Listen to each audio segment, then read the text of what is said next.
সরকারের বিভিন্নভাবে চেষ্টা করতেছে যে আমরা যাতে প্লাস্টিক মোটেও ইউজ না করি, এবং সেই হিসাবে শুধু সরকারি প্রতিষ্ঠান না, বেসরকারি প্রতিষ্ঠান, এনজিও সবার কার্যক্রম যদি সবাই এগিয়ে আসি, আমরা এই প্লাস্টিক বর্জ্যকে আমরা যাতে সম্পদে রূপান্তরিত করতে পারি, সেই প্রচেষ্টা আমাদের অব্যাহত আছে। আমরা যেমন আমাদের দুইটা যদি বলি, আমরা এখন আমাদের যে মাতুয়াইল প্লাস হলো আমিনবাজার, এই দুইটা জায়গায় আমাদের দুইটা কার্যক্রম চলছে, এবং সেখানে আমরা প্রায় বর্জ্যকে আমরা সেখানে একটা হলো এনার্জিতে নিচ্ছি, আর একটা হলো বিভিন্ন যেমন একটা কেউ কম্পোস্ট প্লাস এনার্জি দুইটাই। তো কালকে আমাদের সাথে কোরিয়ান যে যারা এই কাজগুলো করে, একটা কোরা নামে একটা প্রতিষ্ঠান, তারা আমাদের সাথে, আমরা মন্ত্রী মহোদয়ের সাথে একসাথে বৈঠকে বসেছিলাম। তারা এই ব্যাপারটাতে খুবই আগ্রহী যে বাংলাদেশে তারা এই রিসাইকেল শিল্পটাকে যাতে এগিয়ে নিতে পারে, সেজন্য আমাদের সাথে বিভিন্ন রকমের কার্যক্রমে তারা খুবই আগ্রহী। আপনারা জানেন যে এখন লিডিং পর্যায়ে যদি আমাদের এশিয়া মহাদেশে যদি থাকে, তাহলে দক্ষিণ কোরিয়া খুবই অগ্রগামী। তারা যদি এই কাজে আমাদের সাথে অংশগ্রহণ করে, আমরা মনে করি যে এই প্লাস্টিককে আমরা সম্পদে রূপান্তরিত করতে পারবো।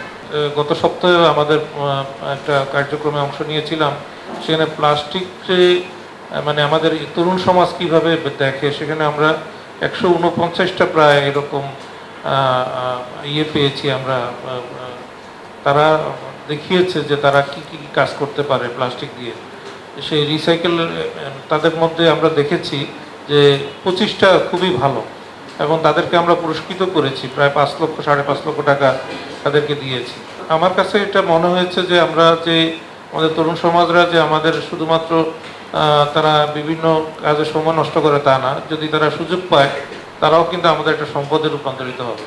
যেটা আমি দেখেছি যে তাদের যে সমস্ত কাজগুলি খুবই মানে প্রশংসা দাবি রাখে, এবং এগুলো সবচেয়ে বড় কথা হলো যে আমাদের এগুলো পেটেন্ট হিসাবে থাকে না। বিদেশে যে কোনো যখন আমরা কোনো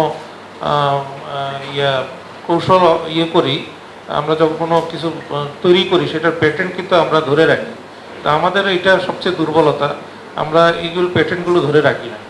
আমাদের এই পেটেন্টটা যাতে আমাদের ধরে রাখতে পারি, সেই বিষয়ে আমাদেরকে কার্যক্রম নিতে হবে।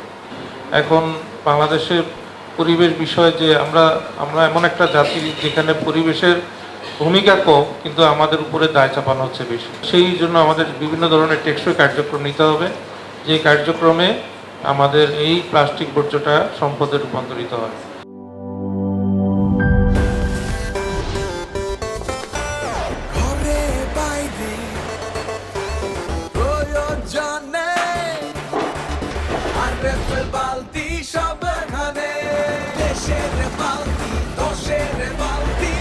আরএফএল বালতি, দেশের বালতি, দশের বালতি।